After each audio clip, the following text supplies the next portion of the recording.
Welcome again students.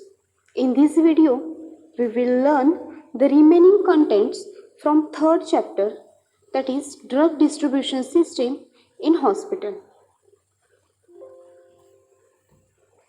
In today's lecture, we will cover the emergency drugs and bedside pharmacy, CSSD objectives, layout, organization and functions, and pre-packaging.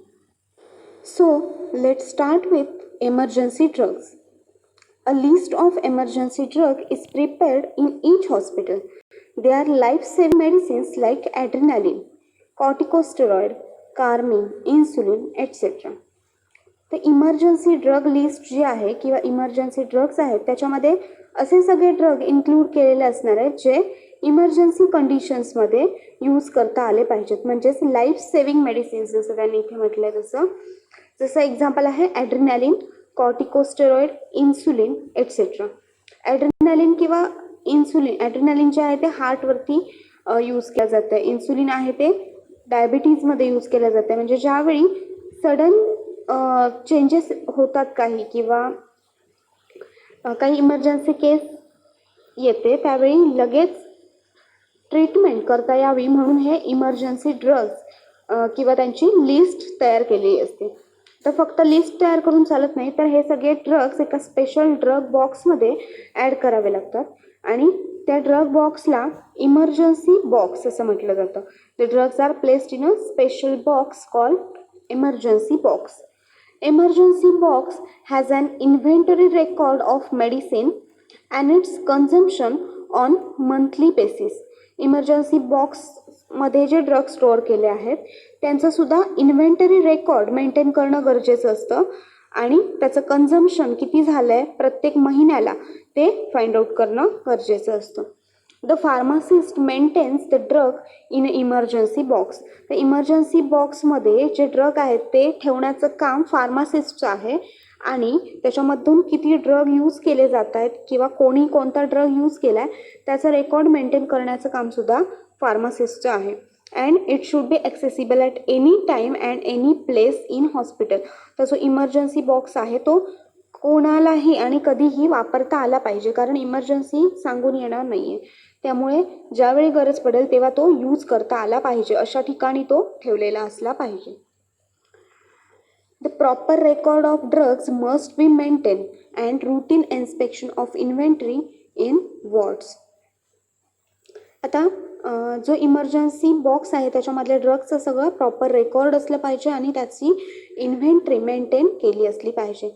The inspection is carried out by pharmacist of a drugs kept in a ward and incharge of ward. That is जे drug ह्या बॉक्समध्ये store केले गेले असतील त्या सगळ्यांचं inspection करणं गरजेचं आहे. म्हणजे त्यांचे एक्सपायरी डेट असेल किंवा तो खराब झाला आहे का चांगला आहे, कोणत्या कंडिशनमध्ये आहे ते सगळं चेक करण्याची जबाबदारी फार्मासिस्टची आणि नर्सची असणार आहे. The quality of drug and storage condition is also checked. The diagnostic medicines kept separately. Also the medicines for internal and external use should be kept separately and expired drugs should be kept in a ward, that is it should not placed into the emergency box.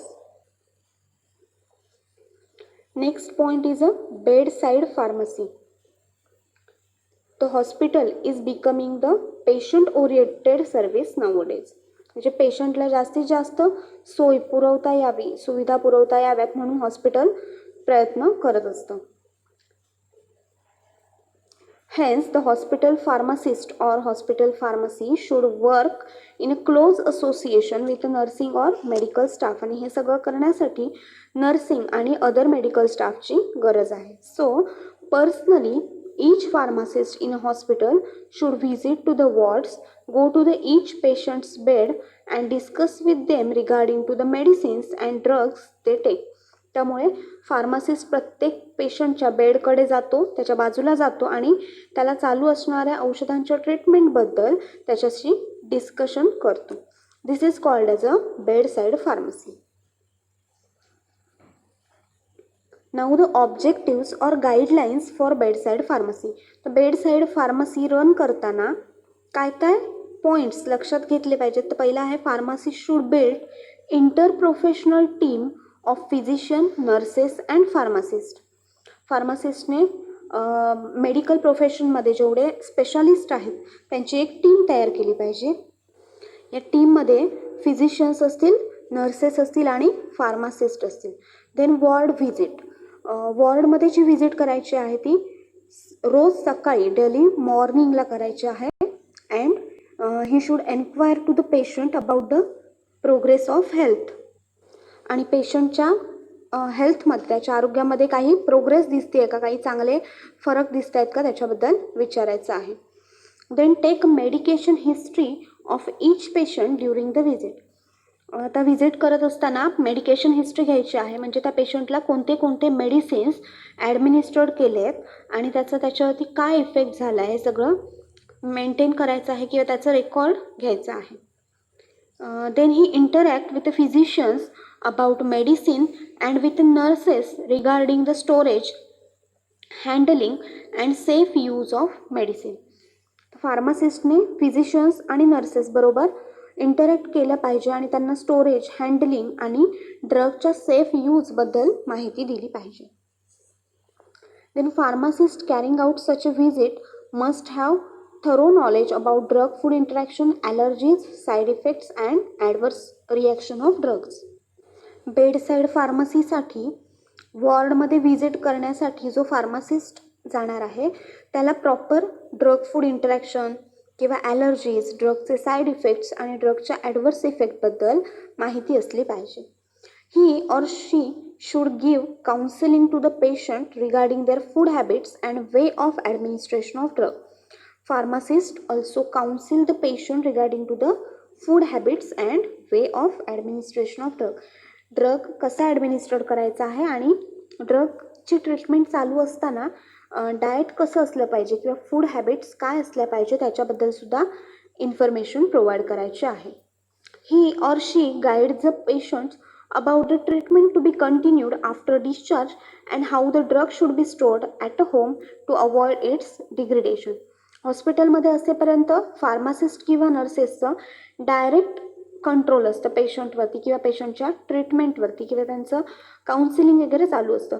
पण ज्यावेळी patient discharge होऊन घरी जाणार आहे त्यावेळी drug कशाप्रकारे continue घ्यायचे आहेत आणि ड्रगचं स्टोरेज घरी कशाप्रकारे करायचं आहे याच्याबद्दलची माहिती देणं फार्मासिस्टचं काम आहे. Let's see the example of bedside pharmacy. Here is a patient with a disease angina pectoris. Hence, the 10 tablets of nitroglycerin are suggested. As per the need of patient or if ordered by doctor, the 10 tablets of nitroglycerin are kept at a bedside.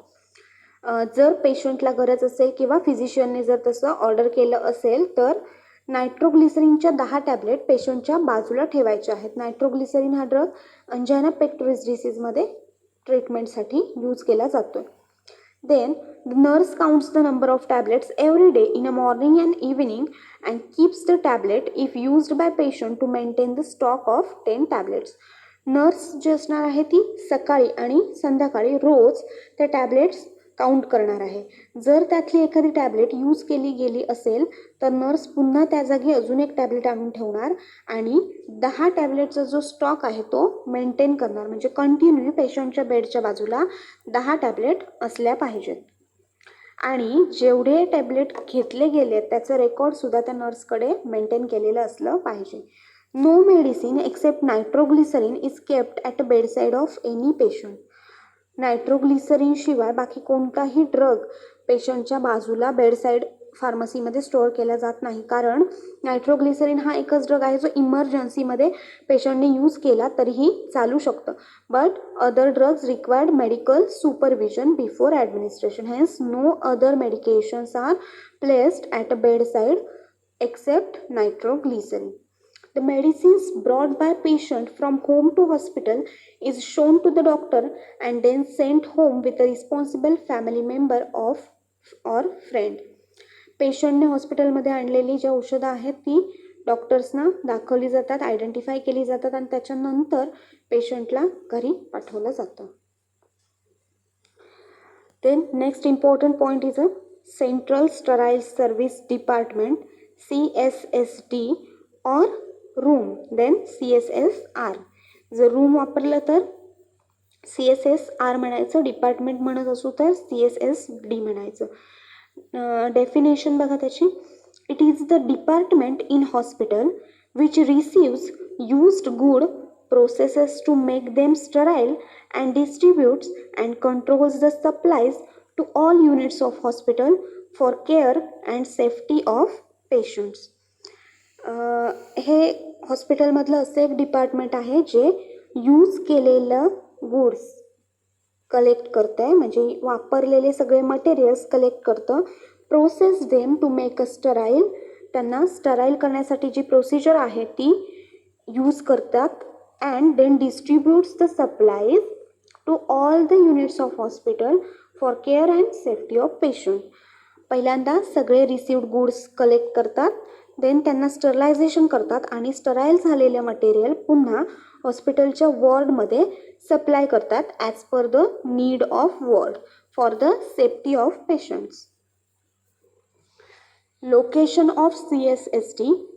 It should be centrally located in a hospital or near the place where bulk of supplies are required as operation theater, which contributes about 75% work of this department.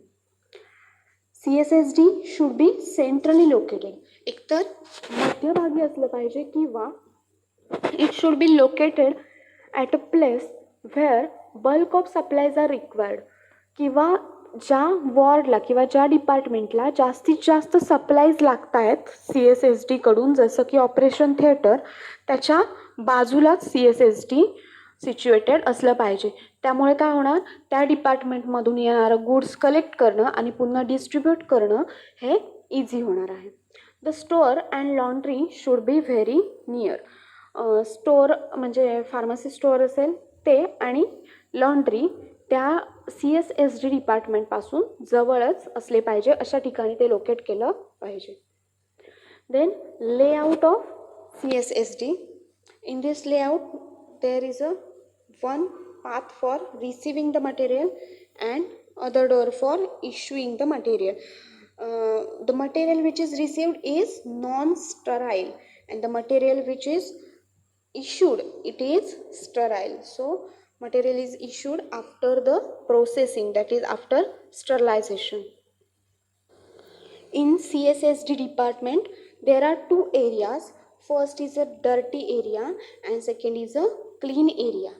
As per name, dirty area contains the non-sterile material like gloves, solutions, needles, syringes, etc. All these non-sterile material received from various department of hospital are stored here. Then there is also one sterilization chamber and unit which contains various sterilizing equipments which required for sterilization of these non-sterile material. The non-sterile material is sterilized by these units and then stored into this sterile storage area. And as per the needs, this sterile material is issued to the various departments. Now we will see the explanation in detail. It consists of series of working stations in dirty non-sterile area which are separated from sterile area by autoclaving and different sterilizing equipment. Sterile area आणि non sterile area म्हणजे dirty area आणि clean area हे एकमेकांपासून स्टरलायझिंग इक्विपमेंट्सने separate केलेले असतात, म्हणजे मध्ये स्टरलायझिंग equipments ठेवलेले असतात. Then in layout there are two areas, that is clean area and dirty area. Separate entrance are provided for each area, that is entry and issue. There are two entrance. One entry entrance is for the non-sterile material and issue entrance is for the sterile material. In dirty area, non-sterile items like gloves, syringe, needle, rubber gloves, surgical instruments and dressing, urine and blood connection sets etc. are received. Dirty एरियाजमध्ये non sterile material जे आहे ते सगळं receive होणार. And Non-sterile items then passes for sorting and disassembly purpose.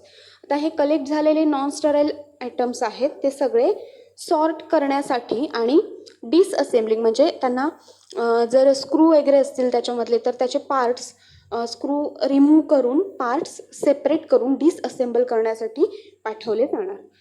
Then it goes for a general cleanup process for washing purpose, powdering process for gloves, and all these assembled according to types of items. त्याच्यानंतर हे सगळे materials cleanup प्रोसेससाठी जातात. आता cleanup प्रोसेसमध्ये एकतर washing procedure येते, material wash केले जातात, किंवा ग्लव्ज असतील तर पावडरिंग प्रोसेस केली जाते आणि त्याच्यानंतर हे सगळे आयटम्स जे आहेत ते टाईपनुसार सेपरेट केले जातात. The linen material goes to the linen storage section. Then these items pass through the partition zone to sterile area for sterilization in different sterilizer. एकदा का सॉर्टिंग झालं की ते सगळे मटेरियल स्टरलायझेशनसाठी स्टरलायझेशन एरियामध्ये पाठवले जातात. Finally, the sterilized item comes to the sterile storage area.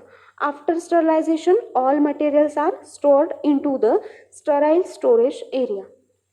From this area, these items are issued or distributed to the various department through clear area. After sterilization, as per the need of department, these material are distributed or supplied to the various department in hospital. सगळ्या डिपार्टमेंटकडे ते पाठवले जातात. The purpose of such layout is to minimize the cross flow of non-sterile items with sterile items, thereby eliminating the possibility of error of contamination. आता ह्या लेआउटमध्ये clean area आणि dirty area separate ठेवण्यामागचं कारण काय आहे तर नॉन स्टराईल आयटम्स आणि स्टराईल आयटम्स यांचं क्रॉस कंटॅमिनेशन होऊ नये म्हणून ते अशा प्रकारे कन्स्ट्रक्ट केलेला असतो. Next is the administrative pattern or organization of central sterile service. Administrative pattern म्हणजे कशा प्रकारे ॲडमिनिस्ट्रेशन चाललेलं असतं CSSDचं किंवा कोणाच्या अंडर ते डिपार्टमेंट्स असतात. First is the department under pharmacy control, second department under nursing control, and third organisation pattern is department under the dual control of pharmacy and nursing staff. First is the department as a part of nursing service.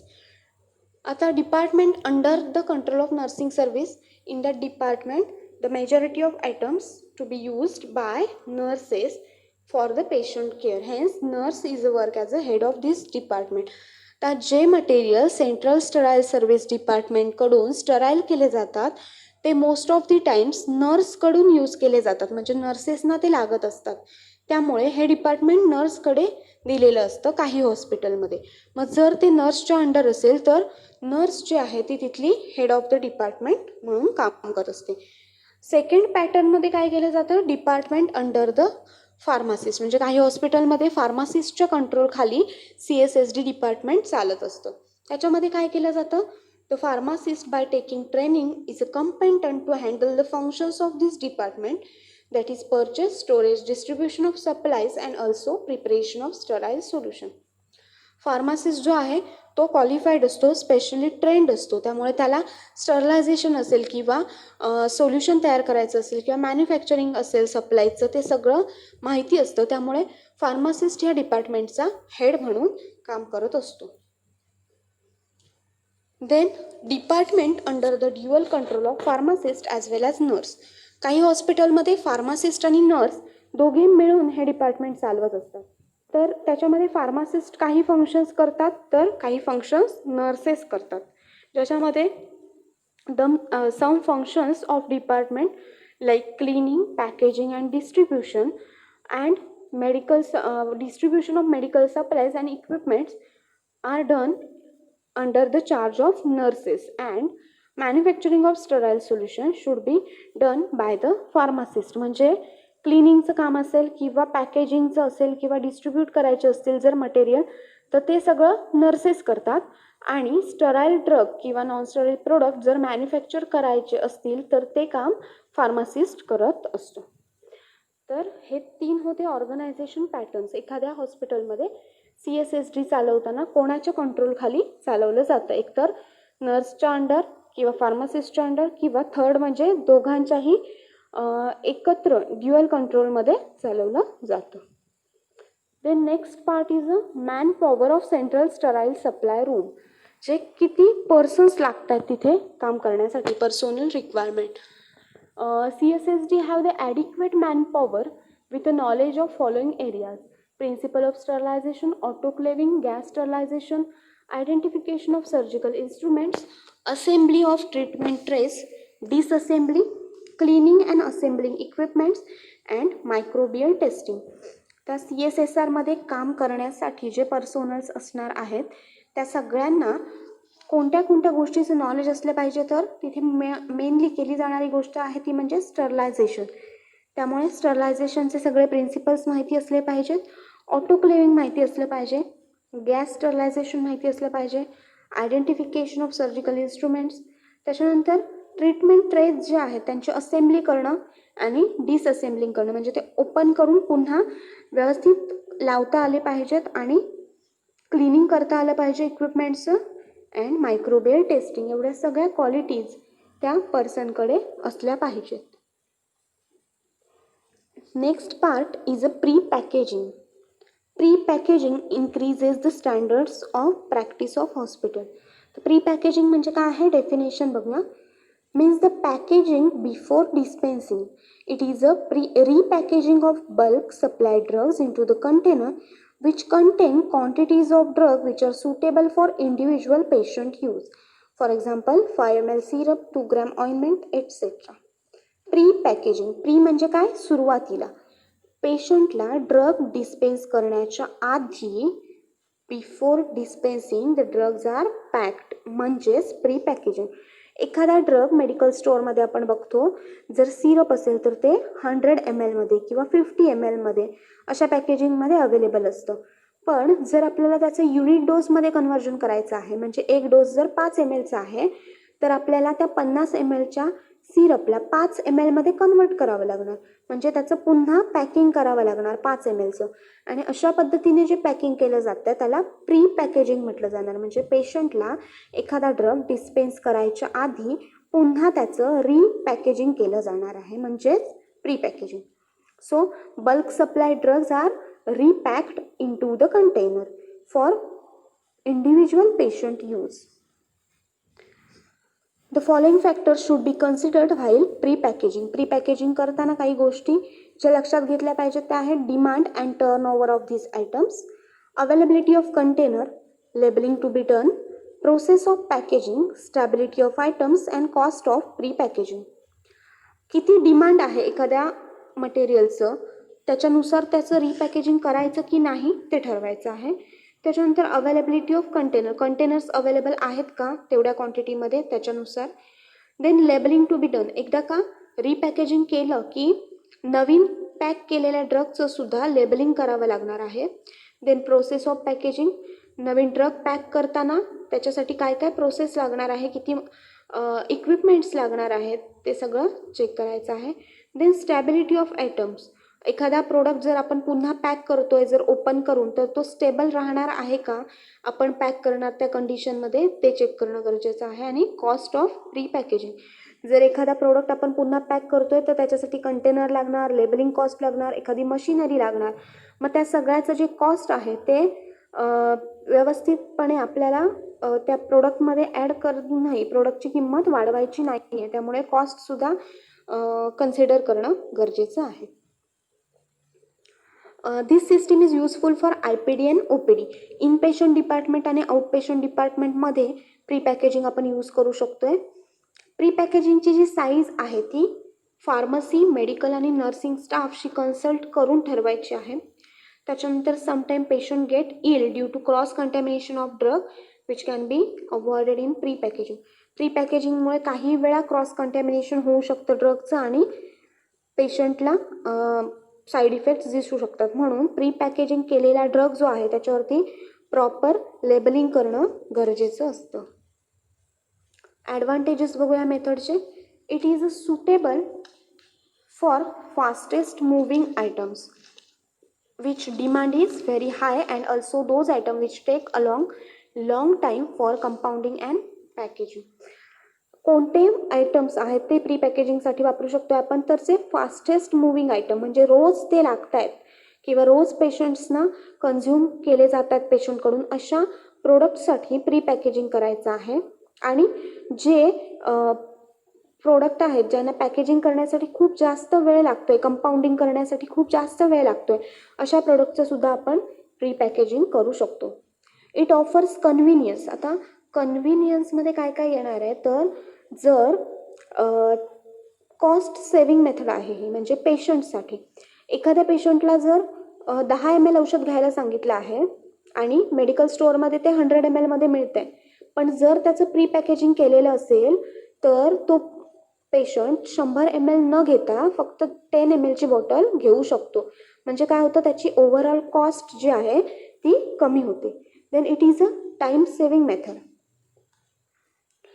Next are the disadvantages of pre packaging. It requires more man power. जास्त कामगार लागतात, labour लागतात, कारण एका drug जो already pack केलेला आहे एक, त्याला ओपन करायचं, पुन्हा दुसऱ्या कंटेनरमध्ये पॅक करायचं, त्याला लेबल करायचं आणि त्याचं स्टोरेज कंडिशन वगैरे मेंटेन करायची, ह्या सगळ्यासाठी जास्त मॅन पॉवर लागते आहे. Sometimes it require special equipment for packaging. तर काही वेळा जर टॅब्लेट असेल, कॅप्सूल असेल, यांचं जर युनिट डोसमध्ये कन्व्हर्जन करायचं असेल, आता मल्टिपल डोसमध्ये जेव्हा ते असतात तेव्हा वाईड माउथ कंटेनरमध्ये असतात टॅब्लेट वगैरे, ते एक टॅब्लेट म्हणून सेपरेट जर पॅक करायची म्हटली तर त्याच्यासाठी ब्लिस्टर पॅकेजिंग मशीन किंवा स्ट्रीप पॅकेजिंग मशीन हे खूप साऱ्या मशिनरीज लागतात पॅकेजिंग करण्यासाठी आणि त्यामुळे त्याची कॉस्ट पण वाढू शकते. हा एक डिसॲडव्हान्टेज होणार आहे. सो हे प्री पॅकेजिंगचे ॲडव्हान्टेजेस आणि डिसॲडव्हान्टेजेस होते. And with this we have finished our third chapter, that is drug distribution system in hospital. In next slide we will see the repeatedly asked questions for board exams. Here are the 2 marks question. There are 5 questions which are repeatedly asked, and here are the 3 marks questions which are repeatedly asked in a board exams.